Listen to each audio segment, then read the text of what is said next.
축하합니다. 1, 2, 3 단순한 숫자가 아닙니다. 작년 12월 3일 계엄이 눈앞까지 왔던 그날, 바로 그날로부터 123일 동안 우리는 싸웠습니다. 포기하지 않았고 물러서지 않았습니다.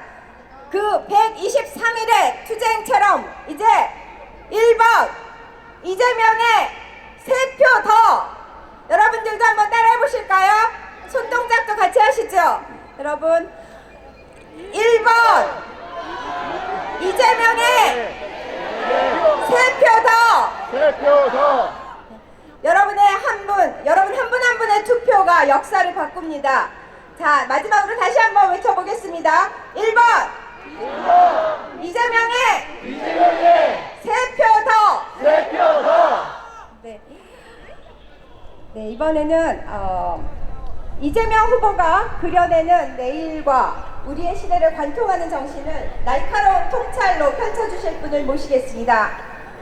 도시와 공간을 통해 우리의 삶과 문화를 풍요롭게 가꾸는데 평생을 바쳐오신 분, 사람과 도시를 잇는 따뜻한 건축으로 사랑받아온 분, 임형남 건축가님의 찬조 연설을 청해 듣겠습니다. 큰 박수로 맞이해 주시기 바랍니다. 네, 안녕하세요. 임영남입니다. 저는 그냥 서울 시민의 한 사람으로 참석을 했고요.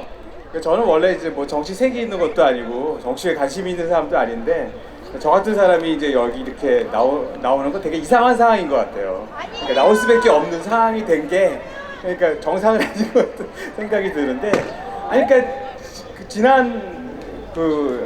갑자기 그 계엄을 해가지고 그게 이제 6개월 동안 지속이 됐잖아요. 근데 딱 그 6개월이 되는 6월 3일 날 이제 선거를 하잖아요. 그러니까 마지막 그 드라마가, 한편의 드라마가 이렇게 방영된 것 같아요. 약간 막장 드라마 같은. 그래가지고 사람들이 모두 뭐 거리에 나오고 그다음에 광장에 나오고 결국은 국민들이 다 막아냈죠. 국민들이 다 막아내고, 그러니까 어떻게 보면 우리나라는 유구한 역사가 있죠. 그러니까 나라가 어려울 때 항상 국민들이 결국 일어나가지고 나라를 바로 세웠고, 그 다음에 이 드라마가 끝나면서 아마 엔딩 크레딧이 쫙 올라갈 것 같아요. 그러니까 최종 빌런은 결국은 사라지고, 그 다음에 그 엔딩 크레딧에서는 그 주연들이 쭉 올라가는데 아마 국민들의 이름이 쭉 올라가지 않을까, 그런 생각이 듭니다. 그러니까 결국은 이거를 이뤄낸 사람들은 우리 국민 여러분들이고, 지금 여기 계신 분들이 다 이걸 만들어내지 않았나, 이런 생각이 들고요.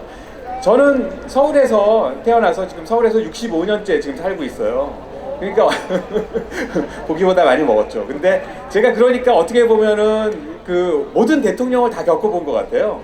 그러니까 제가 제2공화국 때 태어나가지고 제3공화국부터 쭉 지금까지 살아왔는데, 사실 좀 1년만 일찍 태어났으면 제가 아마 그 이승만 대통령 제1공화국까지 겪었을 텐데 1년 늦게 태어난 바람에 그랜드 슬램을 달성하지 못했습니다. 근데 제가 태어나서 그러니까 제가 대학교 들어갈 때까지 제가 살았던 나라의 대통령은 박정희 대통령이었어요.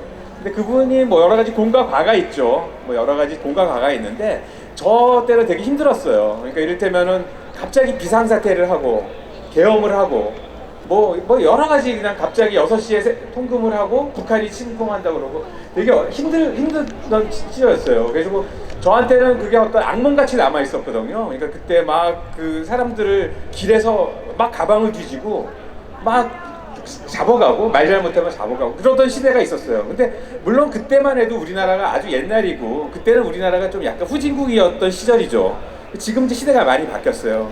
근데 제가 정말 놀랬던 거는 뭐냐면은, 그때 지금 이번에 관둔 전 대통령이 저하고 학번이 같아요. 근데 그 사람도 같이 겪었을 거 아니에요. 그 어려운 상황과 그때 그 암울했던 상황을 겪었을 텐데, 그 사람이 계엄을 했다는 게 저는 도대체 이해를 못 하겠어요.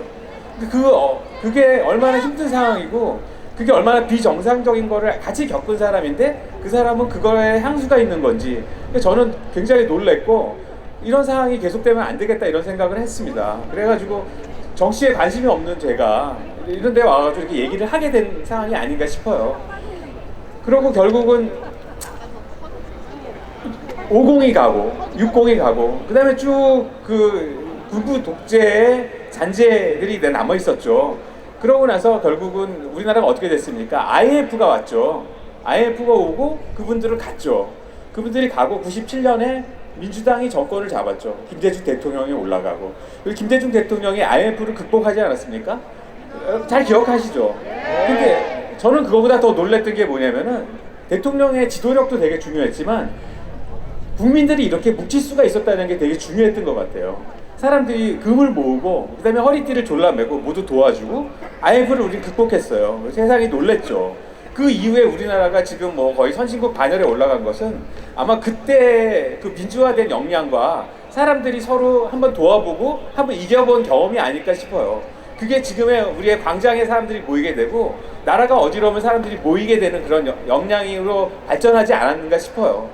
지금 근데 우리는 많이 갈려져 있죠. 뭐 동행과 서로 갈려져 있고, 뭐 이념으로 갈라져 있고, 뭐 나이, 뭐 성별로 갈라져 있고, 세대로 갈라져 있어요.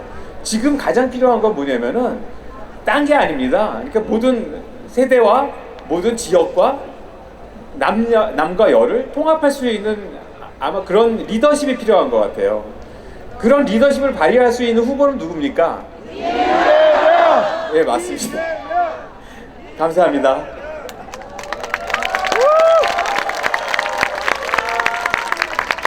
네, 귀한 말씀 전해주신 임형남 건축가님께 다시 한번 큰 박수 부탁드립니다.